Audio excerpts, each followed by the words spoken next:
Hello students welcome to my SM study YouTube channel. तो आजर भिडिओत मैं तुम्हारा षष्ठ श्रेणीर उमेद जी तुम्हारा किताब आछिल अসমীয়া किताब तार तुम्हारा पार्ट नम्बर 6 वैज्ञानिक मानसिकता और आमार समाज। ठीक है, तो मैं आज तुम्हारा एटू चैप्टार भर तुम्हारा जीवर भितरुआ क्वेश्चन आछे। ठीक है, दुटा तीनटा मान तुम्हारा भितरुआ क्वेश्चन आछे जीवर प्रतिबारे आए। ठीक है, और तुम्हारा मैं पार्ट भित्तिक क्वेश्चन बर ठीक है ग्रामार सेक्शन এই সকলোবোৰ কোৱেশ্যনে মই তোমালোকক আলোচনা কৰাই দিম। আৰু তোমালোকৰ কবিৰ পৰিচয়ত এটা কোৱেশ্যন আছে। ঠিক আছে, এই সকলোবোৰ কোৱেশ্যনে মই তোমালোকক আজিৰ ভিডিঅ'ত আলোচনা কৰাই দিম। তোমালোকে এটা কাম কৰিবা, তোমালোকে যদি এতিয়ালৈকে মোৰ চেনেলটো সাবস্ক্ৰাইব কৰা নাই তোমালোকে সাবস্ক্ৰাইব কৰিব আৰু ভিডিঅ'টোত লাইক কৰি দিব। ঠিক আছে, আমি প্ৰথমৰ পৰা চাম। পাৰ্টৰ নাম কি আমাৰ? পাৰ্ট নম্বৰ 6 বৈজ্ঞানিক মানসিকতা আৰু আমাৰ সমাজ। তোমালোকৰ এই লাইনটোৰ ভিতৰতে এটা কোৱেশ্যন হ'ব পাৰে। কোৱেশ্যনটো কি? তোমালোকে লাইনটো প্ৰথমত পঢ়া যে বিজ্ঞান और प्रযুক্তিবিদ্যাৰ জখলাৰে মানুহে উন্নতিৰ শিখৰত আহৰণ কৰিছে। ঠিক আছে, তোমালোকৰ কোৱেশ্যন কি হ'ব যে মানুহে কিহৰ জৰিয়তে উন্নতিৰ শিখৰত আহিব পাৰিছে। ঠিক আছে, কিহৰ জৰিয়তে মানুহে উন্নতিৰ শিখৰত আহিব পাৰিছে বা উন্নতিৰ শিখৰ আহৰণ কৰিব পাৰিছে। তো তোমালোকৰ উত্তৰ হ'ব বিজ্ঞান আৰু প্ৰযুক্তিবিদ্যাৰ জখলাৰে বা বিজ্ঞান আৰু প্ৰযুক্তিবিদ্যাৰ জৰিয়তে মানুহে উন্নতিৰ শিখৰত আহিব পাৰিছে। ঠিক আছে, এইটো তোমালোকৰ কোৱেশ্যন হ'ব পাৰে। তোমালোকৰ ইয়াতে আৰু এটা কোৱেশ্যন হ'ব পাৰে। ঠিক আছে, তোমালোকৰ কোৱেশ্যনটো কেনেকুৱা ধৰণে হ'ব যে এনে এটা কুসংস্কাৰৰ নাম কোৱা যাৰ বৈজ্ঞানিক ভিত্তি আছে। ঠিক আছে, যাৰ বৈজ্ঞানিক ভিত্তি আছিল বা এতিয়ালৈকে বৈজ্ঞানিক ভিত্তি আছে। তোমালোকে এই লাইনটো পঢ়িবা যে পুৰণি বহুত ৰীতি নীতিৰ সৈতে অৱশ্য বৈজ্ঞানিক কাৰণ জড়িত হৈ আছে। উদাহৰণস্বৰূপে পূৰ্বতে বাহিৰত ফুৰি চাকি অহাৰ পাছত পাকঘৰত সোমাবলৈ দিয়া নাছিল। এইটো কিন্তু কুসংস্কাৰ নহয়, কিন্তু এইটো কিন্তু কোনো মানুহে যিসকলে অৰ্ধ শিক্ষিত তেওঁলোকে কুসংস্কাৰ বুলি কয়। আচলতে এইটো কি?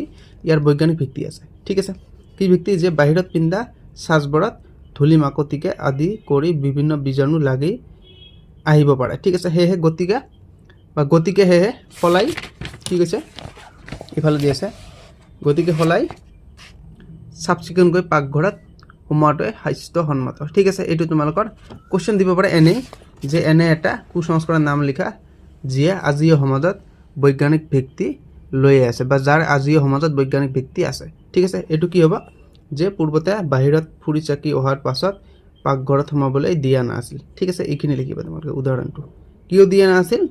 ঠিক আছে, তোমালোকে এইটো লিখিবা যে বাহিৰত গ'লে সাজ অৰ্থাৎ কাপোৰত আমি যে পিন্ধা কাপোৰত ধূলি মাকতিকে আদি লাগি বীজাণু সৃষ্টি কৰিব পাৰে, এইটোৱে কাৰণ।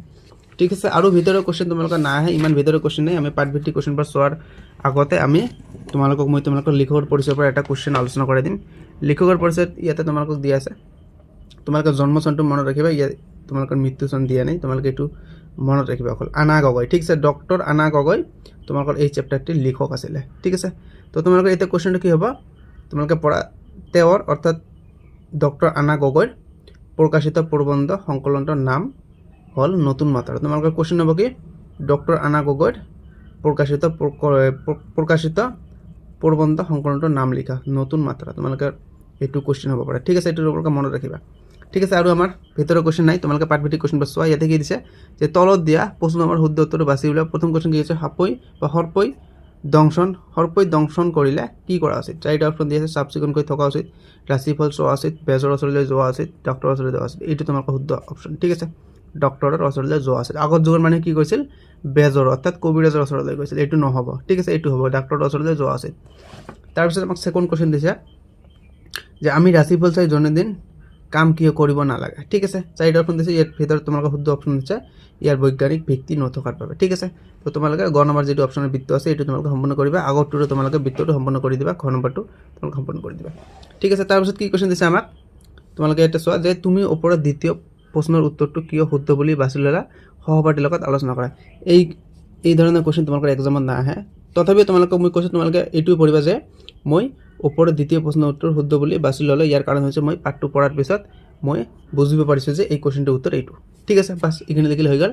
তাৰপিছত 3 নম্বৰ কোৱেশ্যন কি দিছে আমাক যে ক অংকৰ শব্দবোৰৰ লগত খ অংকৰ শব্দবোৰ মিলোৱা। তোমালোকে প্ৰথমত কোৱেশ্যনটো চোৱা, ক অংকত কি দিছে আৰু খ অংকত কি দিছে তোমালোকে এইটো প্ৰথমত চোৱা। ঠিক আছে, ইয়াতে কি দিছে?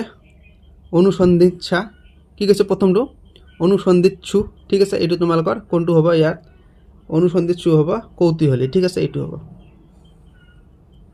তাৰপিছত তোমালোকৰ ছেকেণ্ড দিছে স্বাস্থ্যসন্মত, এইটো হ'ব স্বাস্থ্যকৰ এইটো। তাৰপিছত দিছে যুক্তিনিষ্ঠ, এইটো হ'ব যুক্তি থকা, ইয়াৰ পিছতটো এইটো। তাৰপিছত দিছে বিৰল, বিৰল হ'ব পাবলৈ টান এইটো, ঠিক আছে। তাৰপিছত দিছে এইটো বিকল্প, বিকল্প সকলে জানে এটাৰ সলনি আন এটা বিকল্প, ঠিক আছে, এইটো সকলে জানে এইটো। তাৰপিছত পৰম্পৰা দিছে, এইটো হৈছে পূৰ্বৰ দৰে চলি থকা বা পূৰ্বৰ পৰা চলি অহা নীতি। আৰু দিছে প্ৰজ্ঞা, এইটো হ'ব আমাৰ তীক্ষ্ণ বুদ্ধি বা তথ্য জ্ঞান, ঠিক আছে। তো মই তোমালোকক বাকী এই কুৱেশ্যনবোৰৰ উত্তৰ আলোচনা কৰি দি আছোঁ, তোমালোকে ভিডিঅ'টো সম্পূৰ্ণকৈ চাবা, এই কুৱেশ্যনবোৰৰ উত্তৰ আৰু বাকী তোমালোকে গ্ৰামাৰ ছেকশ্যন সকলোবোৰ উত্তৰ তোমালোকে পাই যাবা। তো তোমালোকে যদি এতিয়ালৈকে চেনেলটো ছাবস্ক্ৰাইব কৰা নাই তোমালোকে ছাবস্ক্ৰাইব কৰিবা আৰু ভিডিঅ'টো লাইক কৰি দিব, ঠিক আছে। 4 নম্বৰ কুৱেশ্যনবোৰ আমাক কি দিছে, 4 নম্বৰ কুৱেশ্যনত কি দিছে আমাক, যে তলত দিয়া প্ৰশ্নবোৰৰ উত্তৰ কোৱা আৰু লিখা। প্ৰথম কুৱেশ্যন কি দিছে, যে বৈজ্ঞানিক মন আৰু মানসিকতা বুলিলে কি বুজা। ভেৰি ভেৰি ইম্পৰ্টেণ্ট কুৱেশ্যন চেপ্টাৰটোৰ, এই কুৱেশ্যনটো তোমালোকৰ এইটো চেপ্টাৰৰ মোষ্ট ইম্পৰ্টেণ্ট কুৱেশ্যন। কি দিছে উত্তৰ আমাক, বৈজ্ঞানিক মন আৰু মানসিকতা বুলিলে যুক্তি, তথ্য আৰু পৰীক্ষাৰ ওপৰত ভিত্তি কৰি যিকোনো বিষয়ৰ চিন্তা কৰা আৰু যিকোনো বস্তু বাছনি কৰাৰ ক্ষমতাক বুজায়। বাছ তোমালোকে এইখিনি লিখিবা, ঠিক আছে, বাকীখিনি নালাগে। তাৰপিছত আমাক খ নম্বৰ কুৱেশ্যন দিছে, যে আমাৰ সমাজত এতিয়াও কিছুমান অবৈজ্ঞানিক ক্ৰিয়াকলাপ পৰিচালিত হৈ থকাৰ কাৰণ কি। ঠিক আছে, ভেৰি ভেৰি ইম্পৰ্টেণ্ট কুৱেশ্যন, যে আমাৰ সমাজত এতিয়াও অবৈজ্ঞানিক ক্ৰিয়াকলাপ পৰিচালিত হৈ থকাৰ মূল কাৰণ হ'ল শিক্ষা দীক্ষাৰ অভাৱ, পৰম্পৰাগত বিশ্বাস আৰু কুসংস্কাৰ, ঠিক আছে। বহুতে পুৰণি বিশ্বাসৰ ওপৰত নিৰ্ভৰ কৰি লোকসকল কিছু অযৌক্তিক, ঠিক আছে, ধাৰণা পালন কৰি থাকে, ঠিক আছে। গ নম্বৰ কুৱেশ্যন কি দিছে আমাক, যে ভাল দিন বাৰ চাই কাম কৰাৰ যুক্তিযুক্ততা আছে না। উত্তৰ দিয়া আছে, ভাল দিন বাৰ চাই কাম কৰা এটি কুসংস্কাৰ, ইয়াৰ বৈজ্ঞানিক ভিত্তি নেই। কামৰ সফলতা নিষ্ঠা, পৰিকল্পনা আৰু কাৰ্যক্ষমতাৰ ওপৰত নিৰ্ভৰ কৰে, দিন বাৰৰ ওপৰত নহয়। কাম কৰিবলৈ সময় বা দিন বাৰৰ কোনো সম্পৰ্ক নাই, এইবোৰ কেৱল মিছা বিশ্বাসৰ ওপৰত আধাৰিত। তো তোমালোকে উত্তৰ কি লিখিবা, যে ভাল দিন বাৰ চাই কাম কৰাৰ যুক্তিযুক্ততা নাই, ঠিক আছে। ঘ নম্বৰ কুৱেশ্যন দিছে, ছাত্ৰ ছাত্ৰীসকলৰ মনত বৈজ্ঞানিক মানসিকতাৰ বীজ কিয় ৰোপণ কৰা উচিত। Very very important question. উত্তৰ দিয়া আছে, যে বৈজ্ঞানিক মানসিকতা ছাত্ৰ ছাত্ৰীসকলৰ মাজত যুক্তিসংগত চিন্তা, পৰীক্ষা তাৰপিছত আৰু তথ্যৰ ওপৰত ভিত্তি কৰি সিদ্ধান্ত ল'বলৈ সহায় কৰে। ইহঁতৰ ভৱিষ্যত গঢ়াৰ ক্ষেত্ৰত বিশেষ সহায়ক, ঠিক আছে। তাৰপিছত আমাক 9 নম্বৰ কুৱেশ্যন দিছে, এইটো কুৱেশ্যন তোমালোকৰ ইম্পৰ্টেণ্ট কুৱেশ্যন আছে, যে অতীজত আমাৰ সমাজত অসুখ বিসুখ হ'লে তেনে ব্যক্তিক কাৰ ওচৰলৈ নিয়াৰ প্ৰথা আছিল, ঠিক আছে। তো সকলোৱে জানে কবিৰাজৰ ওচৰলৈ গৈছিল। আমি পঢ়িম এতিয়া উত্তৰখিনি, ইয়াতে কি দিয়া আছে, যে অতীতত অসুখ বিসুখ হ'লে বেজৰ ওচৰলৈ নিয়াৰ প্ৰথা আছিল। সেই সময়ত আধুনিক চিকিৎসা ব্যৱস্থাৰ সুবিধা নথকাৰ বাবে গাঁওবাসীয়ে বেজ বা বৈদ্যৰ ওপৰতে চিকিৎসাৰ বাবে বিশ্বাস কৰিছিল, ঠিক আছে, বা লৈ গৈছিল। তাৰপিছত তোমালোকক 5 নম্বৰ কুৱেশ্যন দিছে, যে তলত দিয়া প্ৰশ্নকেইটাৰ উত্তৰ আলোচনা কৰি কোৱা আৰু লিখা।